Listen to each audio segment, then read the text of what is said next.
Hello माझी YouTube family. तर आज आपल्याकडे पोटुलाका म्हणजे चिनी गुलाब. तर मी आज त्याच्या थोड्या फांद्या वगैरे तोडून घेते आणि तुम्हाला एक नवीन प्रयोग करून दाखवते. तर बघा आता मी तोडले आहेत आणि सगळ्यांचे थोडे थोडे दांडे वगैरे आता मी काढून टाकते. आणि माझ्याकडे अशीच एक वेस्टेज बॉटल आहे, तर आता पडली होती, तर म्हटलं एक हँगिंग प्लॉट बनवूया त्याचा.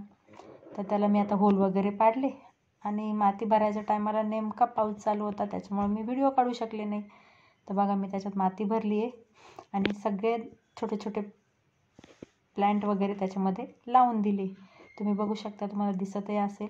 आता हे साधारणतः पाणी द्यायची प्रोसेस, म्हणजे मी वरतून पाणी दिलं पण तरी त्यांच्या मुळांपर्यंत पाणी पोचलं नाही पोचलं, म्हणून थोडंसं स्प्रेने प्रत्येकाला थोडं थोडं पाणी देते. आता तुम्ही त्याचा रिझल्ट 15 दिवसानंतर